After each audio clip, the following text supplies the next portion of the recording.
হুমায়ুন ফরিদি পায়নি সুবর্ণাকে, সালমান খান পায়নি ঐশ্বরিয়াকে, জেমস পায়নি কবিতাকে, মনির খান পায়নি অঞ্জনাকে, তাহসান পায়নি তার মিথিলাকে, দেব পায়নি শুভশ্রীকে।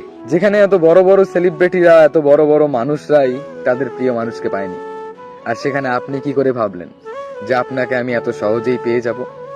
দেখুন, আমি জানি আপনাকে আর পাওয়া হবে না, কিন্তু ভালোবাসলেই কি পেতে হয়? আসলে ভালোবাসা পাওয়ার জন্য নয়, অনুভব করার জন্য। আর আমি আপনাকে প্রত্যেকটা সেকেন্ড, প্রত্যেকটা মিনিট, প্রত্যেকটা ঘন্টা অনুভব করি। আজ আমি হয়তো আপনার থেকে অনেক দূরে, আমার অস্তিত্বের খবরও হয়তো বা আপনি রাখেন না, কিন্তু সত্যি বলতে কি জানেন, আমার এই অন্তরের মধ্যে আপনি ঠিক আগের মতোই আছেন। সময় কেটে যাবে, বয়স বেড়ে যাবে, হয়তো জীবনও বদলে যাবে, কিন্তু আমার এই অনুভূতির কখনো পরিবর্তন হবে না। একদিন আমি বৃদ্ধ হব, শরীরে ক্লান্তি থাকবে, হাঁটতে কষ্ট হবে, হয়তো থরথর করে হাতও কাঁপবে, কিন্তু জানেন, আমার মনের মধ্যে আপনাকে নিয়ে সমস্ত স্মৃতিগুলো ঠিক আগের মতোই তরুণ থাকবে।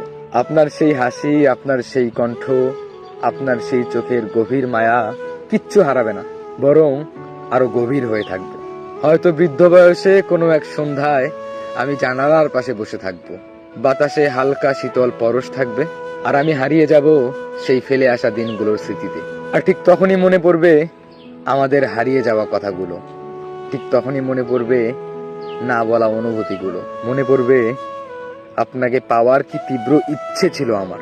সময় হয়তো আপনার থেকে আমাকে অনেক দূরে সরে নিয়েছে, কিন্তু এই হৃদয় থেকে এক মুহূর্তের জন্য সরাতে পারেনি। জীবনের শেষ মুহূর্তে এসেও কেউ যদি আমায় জিজ্ঞেস করে যে আপনি কি কাউকে ভালোবেসেছিলেন, হ্যাঁ, আমি ঠিক সেই মুহূর্তেও বলতে পারবো, গলা ফাটিয়ে বলতে পারবো যে হ্যাঁ, তাকে, যাকে আমি কখনো পাইনি, কোনো দিন পাইনি, আর মনে হয় না কখনো পাবো, কিন্তু তাকে আমি প্রচন্ড পরিমাণ ভালোবেসেছি, খুব ভালোবেসেছি।